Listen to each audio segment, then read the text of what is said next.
Perfect. So again, my name is Keith Sherwood. I'm an employer outreach specialist at the Lockheed Martin Career Development Center.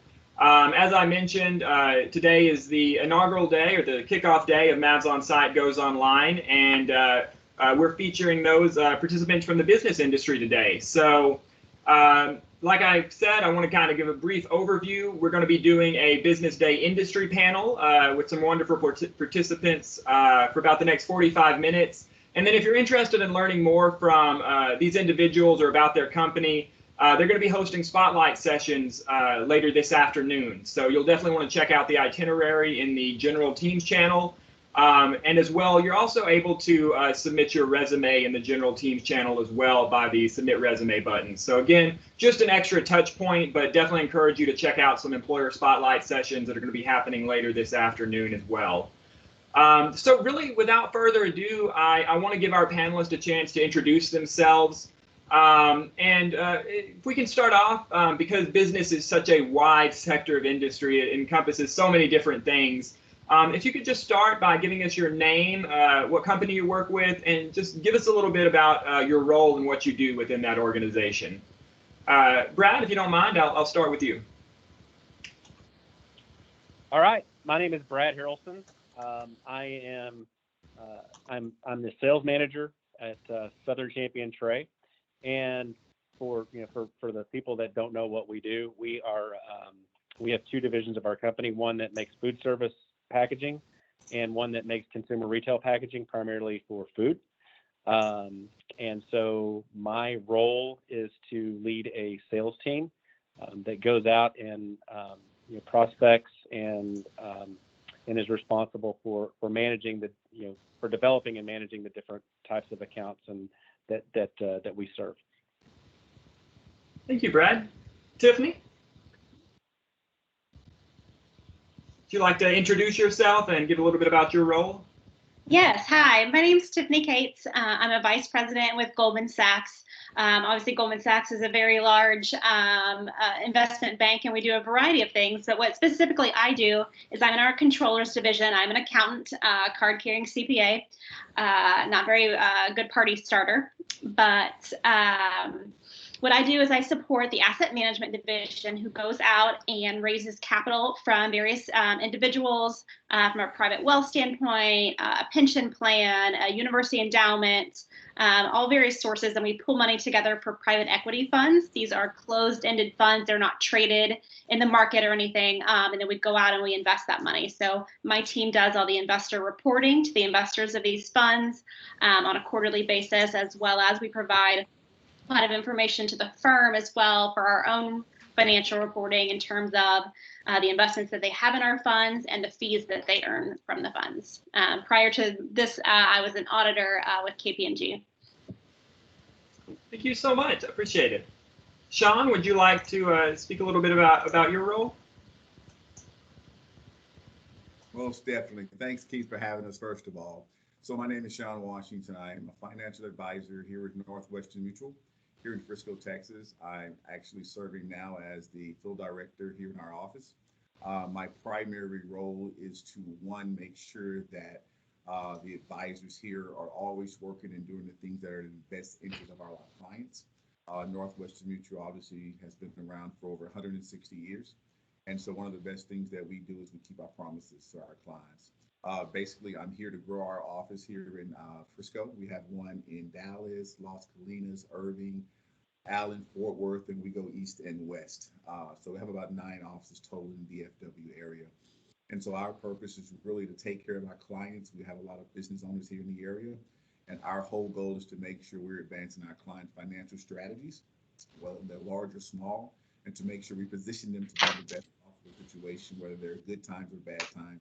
And we put them in a position to succeed financially. So that's kind of what we do here at Northwestern Mutual here in Frisco and around the country. And so I've been here right at 8 years now. Prior to that, I owned another financial services firm for about 12 years.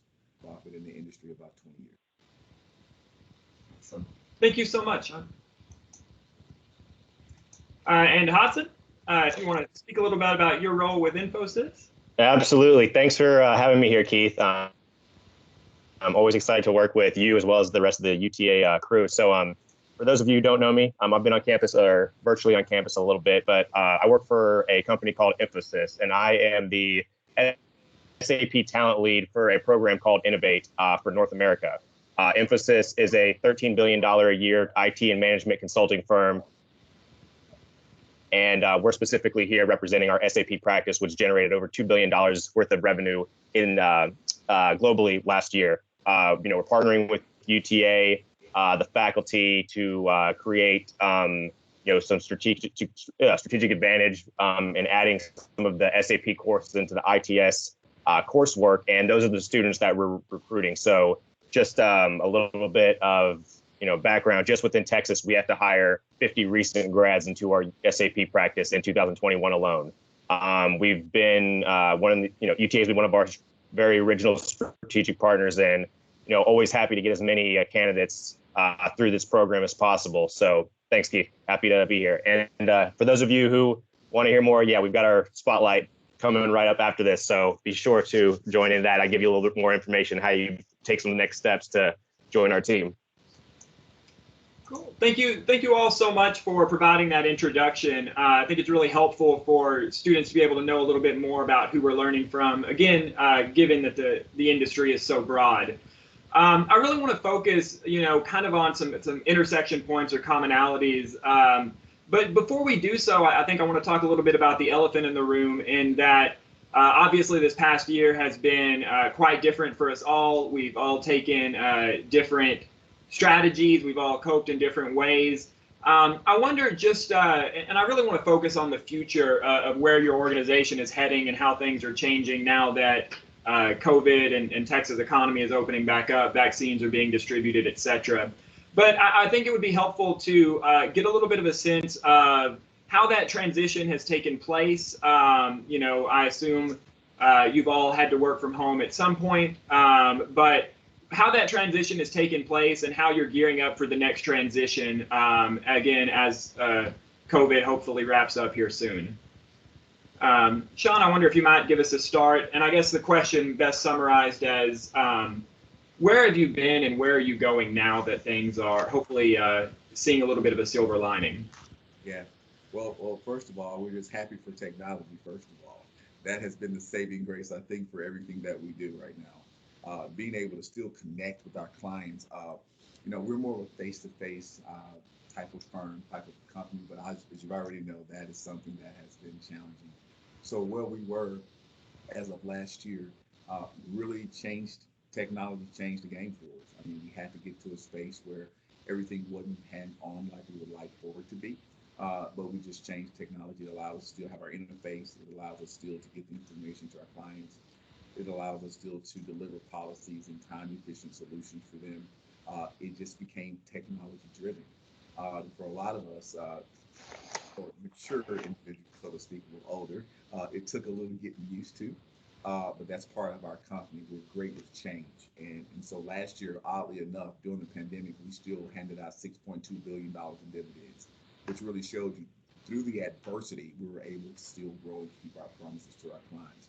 Where we're going from there, now hopefully we can start a little bit more interfacing when things get a little bit more comfortable. But everything that we've done, we've opened our office back up for those that are extremely comfortable in coming in. We've taken all the protocol, obviously, to make sure things are more compliant in regards to the COVID deal. And so right now we're transitioning as far as quickly as we can to get back in front of our clients face to face where those opportunities present themselves. But until then, we'll maintain the safety protocol and keeping things in perspective for our clients. But technology has really been a saving grace for us right now, and we're looking forward to kind of getting back into that space of seeing everybody face to face from that time. So, Tiffany, I'd be really interested to get your perspectives on that transition as well. Sean brought up a really prescient point too about technology, and I think there's been many accountants. I think we're in the midst of a cultural shift with technology anyway. How do you see this shift continuing, and what does that transition look like for you? Our experience at Goldman was very similar to what Sean described. We all, Zoom and Microsoft Teams has been the saving grace of everybody. And as a global firm too, it's actually been positive for us because I've been able to see face-to-face folks that I work with, overseas that I normally just talk to on the phone. So from that perspective, I think it's a positive. From the accounting industry and specifically, we're constantly like everyone else, trying to automate things, especially the lower risk, the mundane tasks that don't need a lot of human intervention or don't have a lot of, analysis of thought that needs to go into it. Those are the things that we're trying to automate so that we can spend our time doing the more thoughtful items of our job, which allows us to do more work with less people or do more work with the same amount of people, I guess I should say.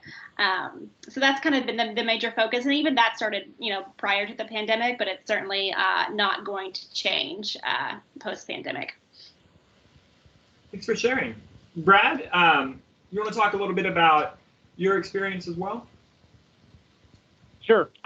So I always tell people when this whole thing started, I had been actually on vacation with my family and was watching it all, on the news and was wondering what we were going to be walking into. And it went quickly for us from wondering what we were going to do to really quickly how we could get everything done. Because as you recall, the stores just got decimated. So there was nothing in. So our mission really changed to make sure that we had product on the store shelves for people so they had food to eat.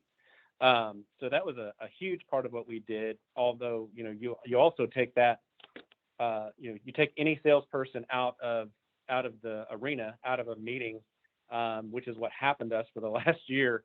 And they don't really know what to do with themselves because they're used to being out in the field. So that's changed a lot. The Zoom meetings have been a good way for them to continue to be in front of customers, because still a lot of offices are still not completely open to us yet to get in and talk one-on-one. I would say that what we're seeing is that as meetings do become, as meetings and travel begin to open up a little bit more, they're more intentional. We can use Zoom meetings, virtual meetings and things like that to supplement things and be more intentional about when we travel and what we're going to accomplish in those meetings. A big part of the transition for us is what's normal, right? Because for a year now, we've been inundated with orders, and it's just now beginning to get back to normal. So, normal for us is, that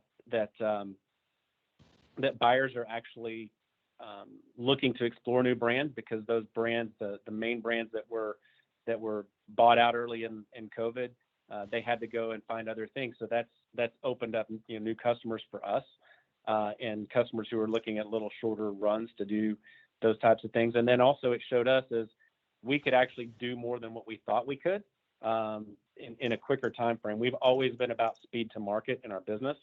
And trying to get things done fast and in a very responsive manner. It just showed us that we could do a whole lot more than what we thought we could very quickly. And that's going to be something that we look to continue in the future as we continue to develop new business. Thank you for sharing. Hodson, you want to talk a little bit about how, not only Infosys has transitioned, but where you're going now that economies are opening back up, vaccines are being distributed? Absolutely, yes. So it's a question that we get a lot, and I think I have kind of an interesting perspective on it, because when it comes to consulting, there's an aspect of travel involved, and not saying that there's not in other industries as well, but from what we were from traveling to being grounded, that transition it was a change, just like everyone else said. The Zoom, Microsoft Teams. I mean, I think it's funny that Zoom got such a big jump on Skype. Like, no one even uses Skype anymore. They, so the technologies that were really better than others really stood out. But being a digital enterprise, we actually were able to pivot pretty well. We do a lot of offshore work and virtual meetings in the first place. And I think being a digital consulting firm, we're proud to say that we actually still even increased our revenues even during COVID time. And that was something that we were, really proud to say. I think we had a huge, it went up 20.2%. And of course, that had a lot to do with people not traveling. We weren't renting out meeting space, stuff like that. But I think moving forward, there is going to be some sort of a hybrid model because someone's looking at that number and they're like, okay, well, how can we keep this up? I think it's important to keep in mind that an aspect of consulting is always going to be a face-to-face, client-facing. You're there to do a job, and they want you to, they want to have access to the individuals who, they're paying to implement a system. But consulting is a little bit unique because you're always going to kind of fall back on the, kind of culture of the client that you're working for. So as we're working across country, I think that it depends on some of the regulations that come out, statewide. I just personally believe that if you're working on Coke in Atlanta, you'd probably be client facing faster than if you're working on a Salesforce account in SF.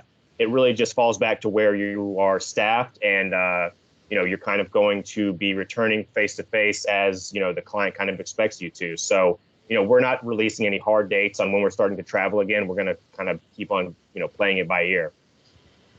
That's a really interesting perspective, Hodson, and I think it brings the point, business perhaps more than other industries, maybe like manufacturing or health. There are options for being able to stay remote for a lot of different individuals. And There's also that balance of, as Sean was talking about earlier, business also works very well face-to-face when you're able to build those relationships and begin to not only work with your clients, but like you said, become a part of that culture. So just going to open it up for the panel here to see what your thoughts on that balance might be moving forward, not necessarily as a company, but what as a personally you've experienced and what your hopes might be for as your organization does make some of those decisions, how you might navigate that balance between the productivity of being able to work from home while also still managing face-to-face interactions when needed. I think one of the cool things about it is that you understand now that it's possible to still grow and maintain good business with technology. To be completely transparent, I wasn't one of those people. I was more or less, I love face-to-face. I want to be in front of my clients. And I think most great advisors that work with us here at Northwestern Mutual feel that. But what it also did, it gave me an opportunity to see more clients. Because normally I would drive to someone's office, they would drive to my office, and we kind of cut down on drive time. We kind of cut down on this, cut down on traffic, where actually, instead of me seeing 3 or 4 individuals a day, I can see 6 or 7. The challenge to that was, I think, creating the new relationships that I wanted. I think I was still able to work a great deal of referrals that way, but typically face-to-face, I like to know who I'm working with. It's my concept, and I just believe that. So one way it allowed me really to understand, to grow what I currently have, the relationship that I had already established. But I think it was a little challenging just to continue to grow from a new base perspective because of that situation where I wasn't face-to-face. But I think going forward, I think now it did those 2 things for me. It gave me concept of, technology can truly be your friend. I was never adverse to it, but I am just more of a face-to-face person. And so it gave me hope in that aspect. And then secondly, now it really gave me the opportunity to say, hey, you can expand still and grow still, just like we did, just like a man here just spoke about a minute ago, is that they still grow. They still grew, should I say. And so I'm happy about that. And I think that's where we're all going. I think we're understanding it allows us to build what we currently have, to maintain those relationships, to expand those current relationships.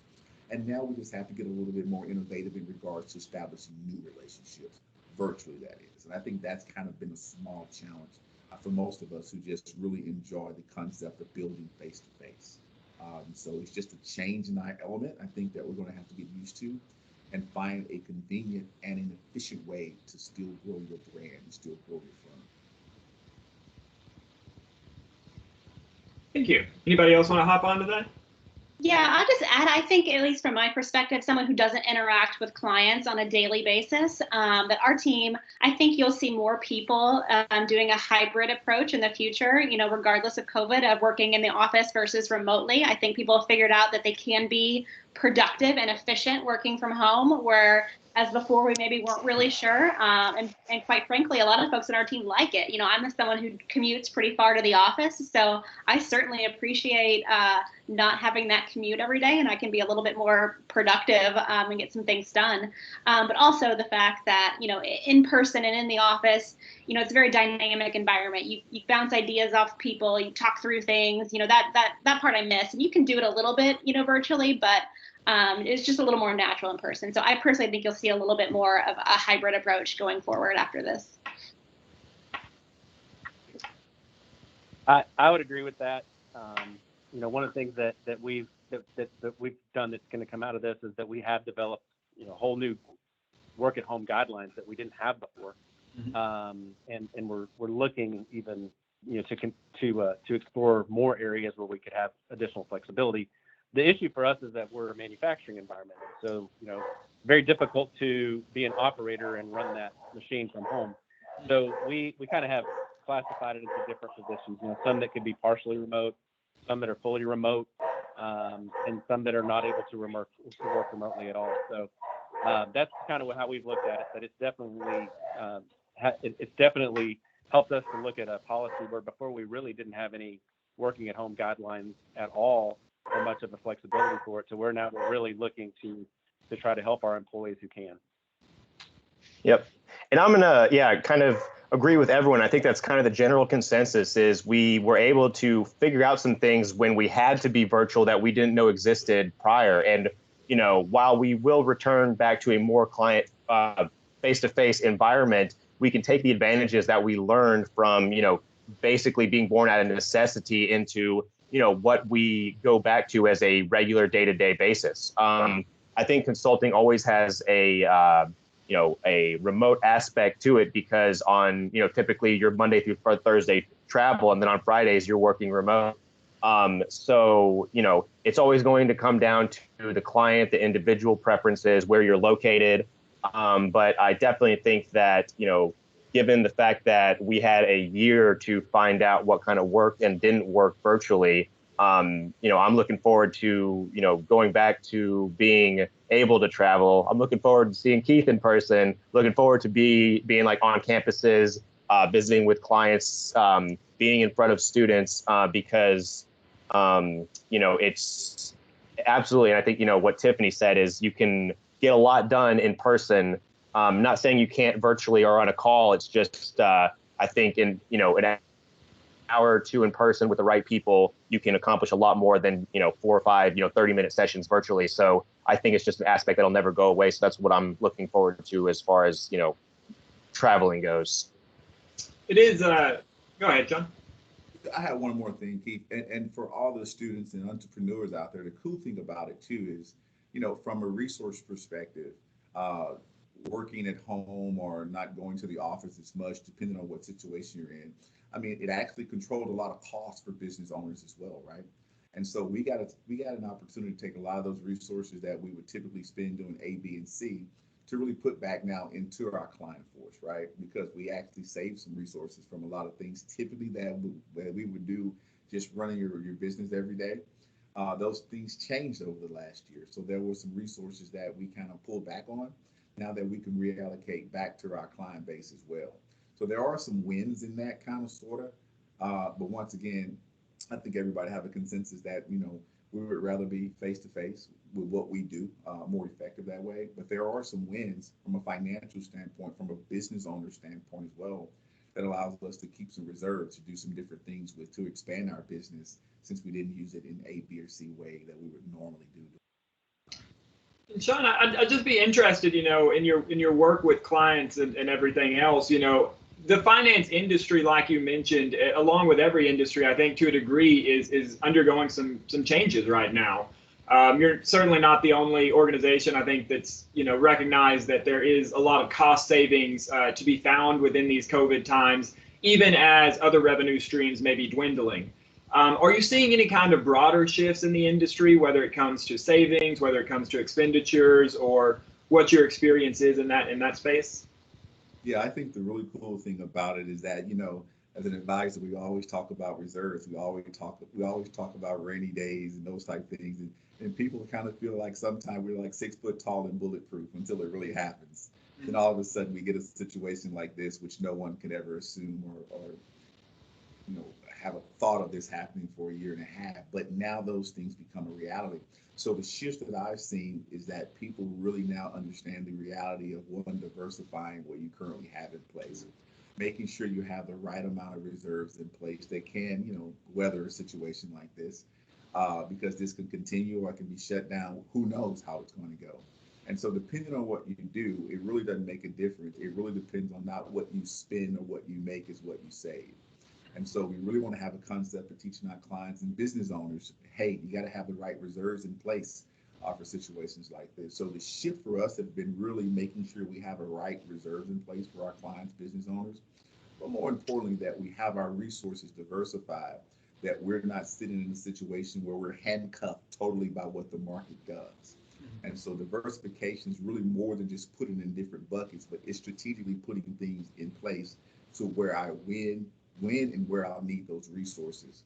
And so I think the shift has opened our eyes up to say, hey, those aren't just theories, those just aren't concepts, but those are really things we should try to live by on a day-to-day basis. And situations like this just kind of bring that to the forefront, where we don't have to sing that song over and over. People are now really, truly experiencing the reality of not having enough reserves and not having things diversified the right way. How it can truly impact your short-term and long-term goals. Thank you. Brad, I'd be interested to ask you a version of that same question. You mentioned, working in sales, that you said salespeople don't know what to do with themselves, when they're not out there selling something, or working with clients directly. I guess I'd be curious to see what broader shifts, if any, you've seen through sales, and if you are doing sales virtually, what kind of different skill sets does that require? Are there things that cross to in person, or are there things that really work virtually that don't do as well in person? Yeah, that's a good question. I can say one of the things that was really low this year was our travel and entertainment budget. The question is how to is that sustainable? And no, it's not. I think for us, I would say it was, it wasn't so much about our existing customers. I mean, they love to meet with us and get in front of us, and talk about, things that they had going on, but they didn't want any part of that, and they had policies in their businesses that wouldn't allow it. And still to some degree, some of them do, but they're very receptive. They're much more receptive to the Zoom calls, and they like that because we actually can, there's a lot of things that we can show people, different structures that we design, things like that, where they can actually see it, and not have to do that over the phone. But I would say, one of the skill sets that I think our salespeople have had to develop more than anything, and has helped them, is just, trying to get better, in networking through social media. That's something that we didn't use as much before, because we always had the ability to have the touch points personally. But I think we saw some of our sales team doing some things of getting industry experts involved to put relevant content on social media platforms and things like that, to try to establish relationships with prospects that we didn't have before. And I think that will continue, and that's going to be something that we really need. And frankly, we need to do a better job at than what we do now. So we still have a long way to go with that. So that's what I would say is going to really come out of it for us. I think we're in this kind of year-long experiment where we've been learning not only about our organizations and companies, ourselves, the world, etc. That really is going to change the way that you recruit students, candidates across the board. Tiffany, I think about accounting, right? I think a typical thought when it comes to skills that are needed, are people typically think, well, learn spreadsheets, or, learn different things like software packages or tax code or something like that. Are there different skill sets that you're looking for candidates now than perhaps you were before? I wouldn't say totally different skill sets, but one that has kind of maybe moved up the ranks a little bit is someone who has a little bit of an ability to dive in and kind of figure some stuff out without being handheld. We do a lot of training. We've developed a lot of virtual training programs, and we use what we call office hours, where you almost just get on an open Zoom with a junior team member, and you talk when you need to talk, and you have silence when you don't have a question, just to try to replicate the in-office sitting next to each other kind of experience. Mm-hmm. But really, folks that are more successful, starting at Goldman virtually are folks that can dig in a little bit and understand it and figure some things out. Like, you're still going to have questions, but dive in, go through it, and then come up with your 5 or 6 questions for someone to help, close the gaps and understand. But a little bit of that self-starterness is quite important right now until we can get folks back in the office, which we're slowly trying to do, but not quite there yet. And I'll kick this out to the wider panel as well. Are there skill sets now that you find to be higher in demand, or along with the changing times, whether that be software, whether it be virtual communication, whether it be, take your pick, right? Yeah, I agree with Tiffany so much on that, because you have to really be a self-starter now. It's not really the accountability piece isn't as huge, obviously, when you're not in a workplace environment, when you're a supervisor or a coworker, somebody's kind of right there with you. You do have to have the ability now to be just really more accountable for what you have to do.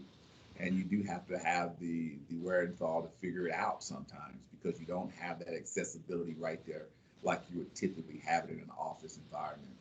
And so I think some of the things that we're looking for in Northwestern Mutual are really those individuals first that have that mindset of entrepreneurship, for one, at least from the financial standpoint, financial advisor position, but also the ability to make sure you are a self-starter, because you're not going to have a lot when you're kind of working from home, or you don't have to get out and see as many clients face to face.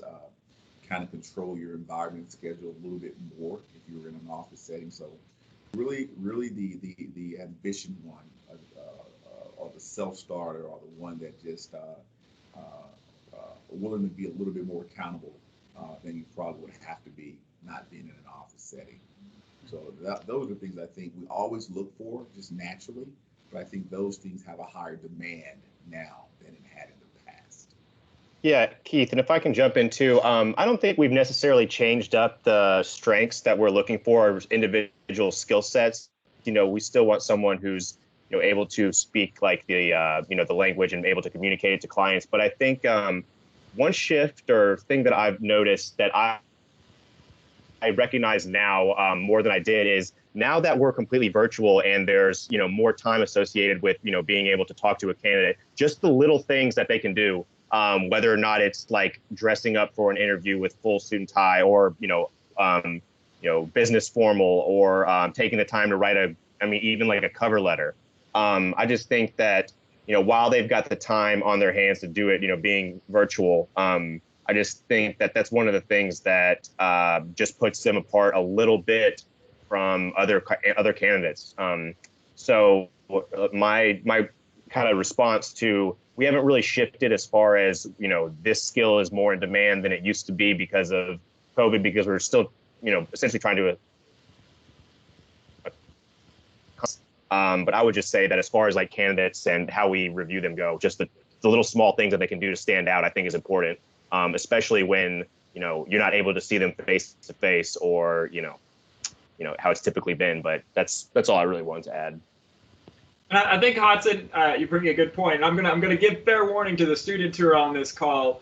I've heard interview questions from different recruiters about questions around what have you done with your year in COVID, whether it be professional development or career development, etc. So just some insight into interview questions of the future, if you will. Also, to those students who are on, be thinking of your own question. I'm going to open it up for student questions here in a little bit. But I think that's kind of a nice tie-in to some questions that I got from the Finance Society as well. And I think it's kind of broader, but maybe this year has given us all pause to reflect on this. And it's a question of, how do you navigate your own career?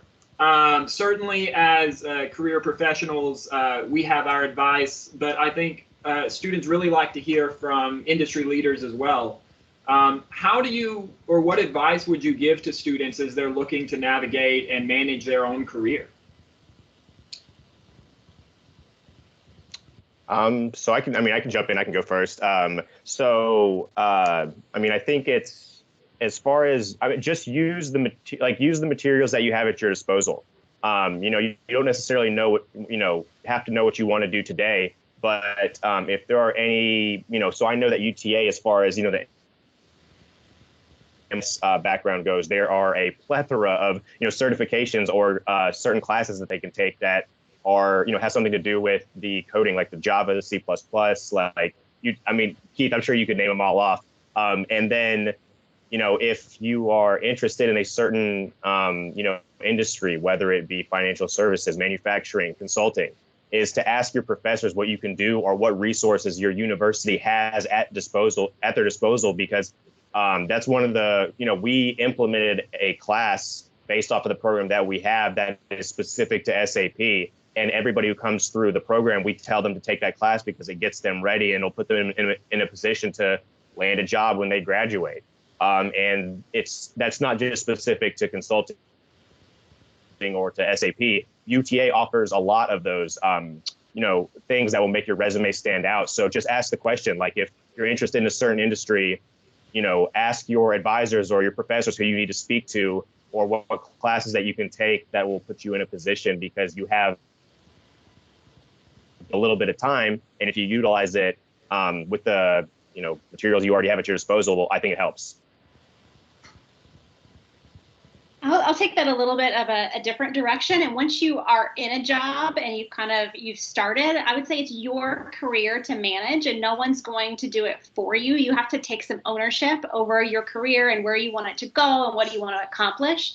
And so, make sure that you're going to have a manager of some sort. I work in a big bureaucracy kind of organization, so obviously it's very structured, but, talk to your manager about what your goals are and, different things you'd like to see. Like, they don't know unless you tell them. And that was something that I had to learn.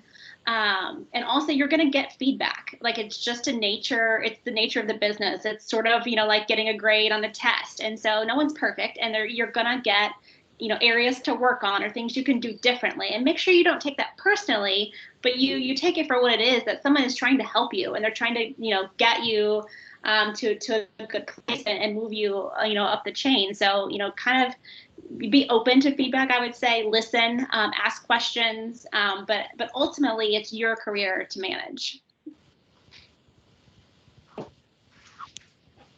Thank you for. I would say, I'd just say, I kind of echo that too.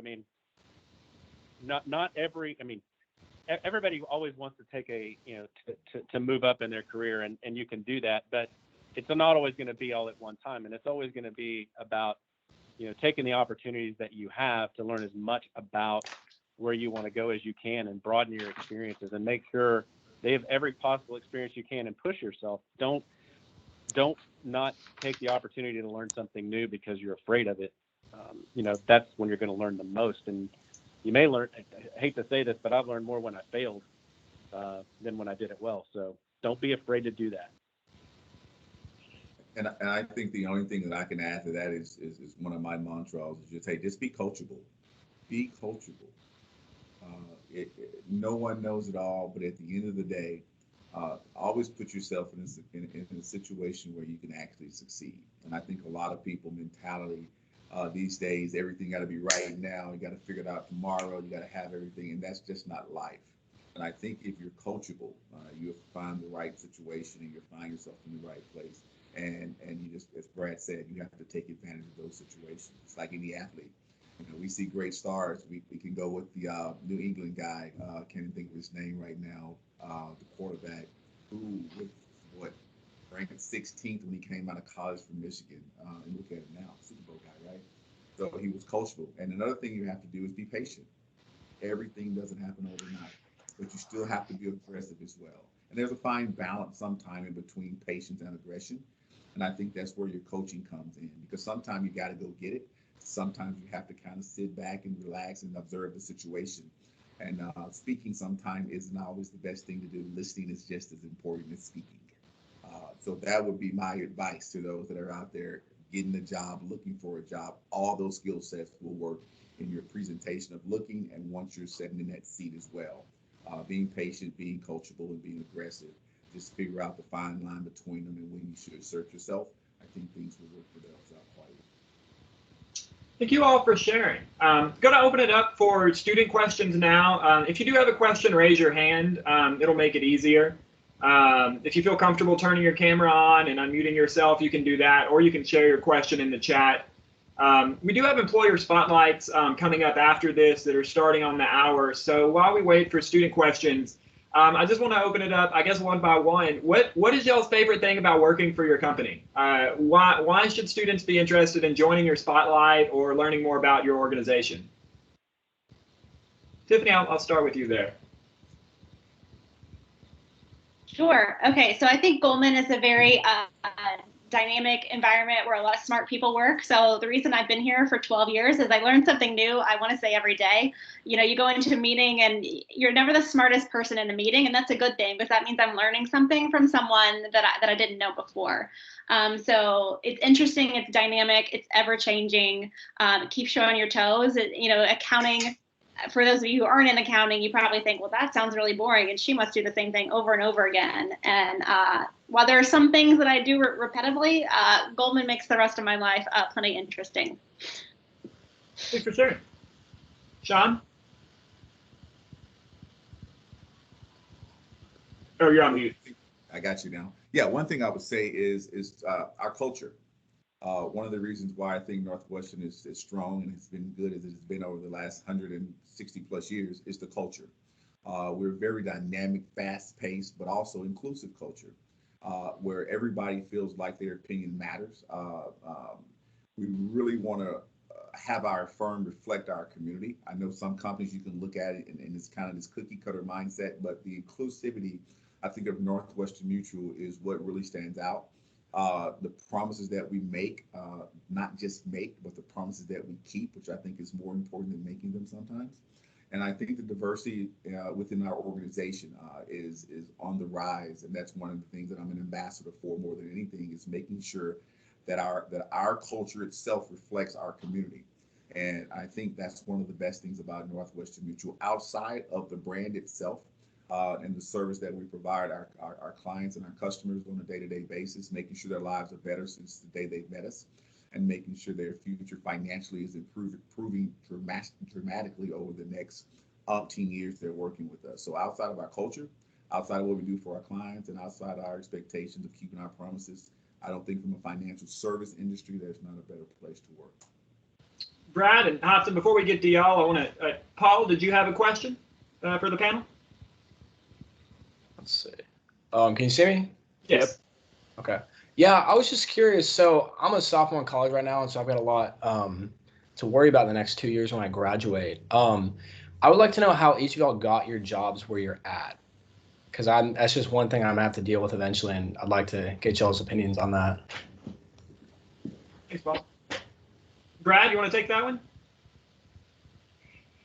Yeah, it's a long story, but I'll try to keep it short. So yeah, I was a lot like you. I didn't realize, when I was in school, Top Gun was out when I was there, and all I wanted to do was go be a fighter pilot. So how I got from there to making boxes is quite a stretch. But actually, I worked for a company that had just started a training program, a development program, where they were hiring recent college graduates to go and teach the business. And at the time when I looked at the business, I'd never really thought about the type of manufacturing that I do now, is, and how big it is to the, in the economy. It's just it's just a huge business. So, I saw a lot of opportunity in that. Saw that they were willing to invest in me and train me. And I just worked through the organization, and like I said, learned everything that I could. And this was not, this is a company where I am now, but Southern Champion Trade. But before, was the experiences I had there brought me here. And so, one of the things that we're trying to do is that helps me to understand the importance of developing and talent and pouring into, to new people and having the benefit of the fresh ideas that come into your organization. And so we're actually getting ready to start a development program here for college graduates. And that's something that Jana will probably be talking a little bit more about today in the Employer Spotlight. But I got here basically through a career development program, and it just helped me through my whole career, just learning a business I had no idea about. Yeah. And Paul, if you're asking this question when you're a sophomore, you're in good shape. I picked my major based off of Googling, what's the highest average salary for majors coming out of college. If you're asking the questions and attending these seminars, you're in good shape. I would just add on to that just to, just ask questions like you're doing, try and join, these seminars, try and find out what industry you're, interested in. And I'll actually kind of circle it out with why an individual wants to join the Spotlight or consulting.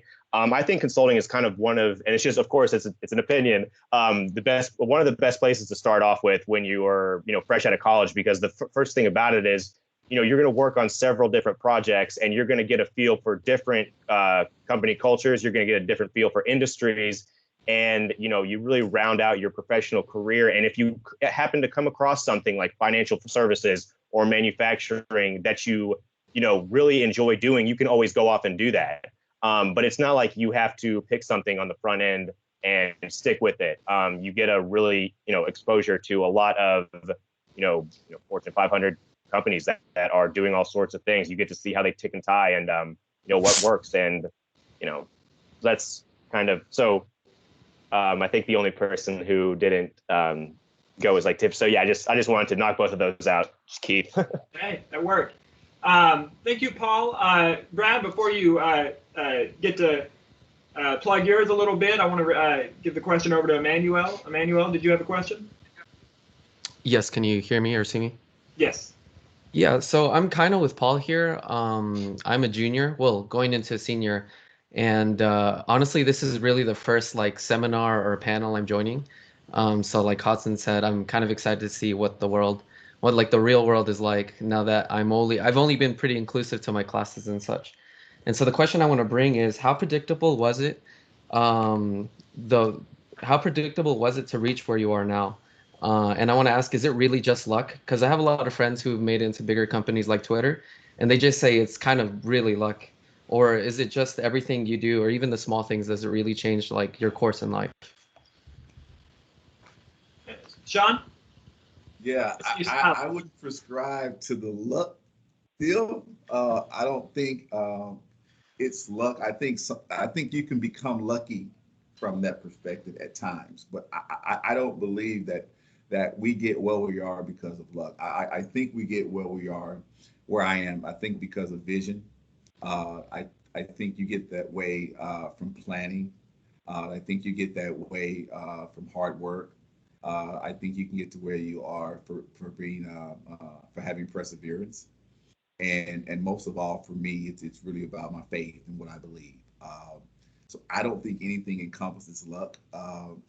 I think at times we do become lucky. I think sometimes things happen to us that we don't truly deserve. I believe that for good and bad. But at the same time, I think perseverance, faith, hard work, but most of all for me, it's vision. You have to be able to implement a strategy of what you want to do and what you want to become. I think Tiffany spoke to that earlier. You have to have a mindset of where do I want to go? What do I want to do? And I think more importantly, who can help me get there? And I think that's one of the biggest concepts that we look at on, because we can't do this journey by ourselves. And no one's 6 foot tall and bulletproof and all have it figured out. I think Tiffany said one of the greatest things about her firm, she's never the smartest person in the room. And if you are, that's a problem because the learning stops right there for you, right? And so my concept would be, no, it's not luck. I think it's a lot of vision planning and a lot of perseverance. And I think for me, it's been really surrounding myself with good people that have the same quality of mindset that I have, that want to do something and go somewhere. So I think the company you keep would be a big part in your success as well. And Emmanuel, are you referring to, you've got friends or colleagues that ended up at Twitter? Are you talking about being luck as far as them getting hired there, or like where they ended up now? Because, there may be a aspect of luck when it comes to landing a job or even getting a call back from a recruiter. But I still think hard work and persistence is going to outweigh that. But lucky may get you a, interview, but lucky will not keep you at a top firm. You have to be hard work and persistent, and, and mimicking what Sean was just talking about. Yeah, Hudson, they'll figure you out sooner or later. They'll figure it out. If luck got you there, it won't keep you. Yeah, exactly. Yeah, I think, Hudson, you answered that for me better, I guess, or you phrased it better for me. Yeah, it was more about the interview process, but I was just more curious about how you've got to the place you are right now. And Sean, I think you answered that like greatly about having a vision and faith and all that stuff. So that's great to keep in account. And I'll share here too, Emmanuel, before we start to wrap up too. Working in career services, there's not a strict pathway for everything. You've got to have vision, but you've got to be adaptable and be open. And I'm not gonna share how late I was looking into different jobs in my career journey, but it does come, and hindsight is 20/20. And I think everybody that's been able to join the panel today is going to be able to take something away from it and have a little bit more insight into where they want to go. So before we wrap up here, I want to be respectful of our panelists' times. I want to finish and close with Brad. Why should students be interested in working for Southern Champion, Trey? Why should they come join your employer spotlight? Well, I think the number one thing is culture. I mean, we're a very, we're a very family-oriented company. We care a great deal about our employees. We care a great deal about our community, and that's reflected in everything that we do. I've been at other companies, and this has been my favorite so far. I've only been here about 3 years. I love the team that I work with. I love the owners that I work for. I feel like really here more than anywhere else, I felt, and I've worked with several different companies, I feel like I've really had the opportunity to make an impact here, and that's what I love. And to go back to one other question that I wanted to answer that everyone else did about how I got here is the same thing that Hodson said. It's persistence. Find what you're passionate about and pursue every single angle of it, and you'll be fine. There's not a better place to. Jana will talk more about our culture about 4:00 today, but it's a cultural thing for us, and it's just a great place to work. Thank you all. Not a better way to wrap it up than that. For all the students who are attending, do check out the employer spotlights that are going to be happening at 1 o'clock, 2 o'clock, 3 o'clock, and 4 o'clock this afternoon. Just to put that out there, if you want to learn a little bit more from Infosys, they're going to be up after this at 1 o'clock. We've got Goldman Sachs at 2 o'clock, Northwestern Mutual at 3, and Jana and Southern Champion Trey are going to be wrapping it up at 4 o'clock. So do check those out in the channels. I want to thank all of our panelists for joining us today. And with that, we're going to go ahead and conclude the meeting. And thank you all for joining. Thanks, Keith. Thank you, Keith. Appreciate it. Not a problem. Thank y'all. Thank you so much. I'm going to go ahead and thank you. Go ahead and stop the recording. I'm going to stick around in this meeting in the case that there are any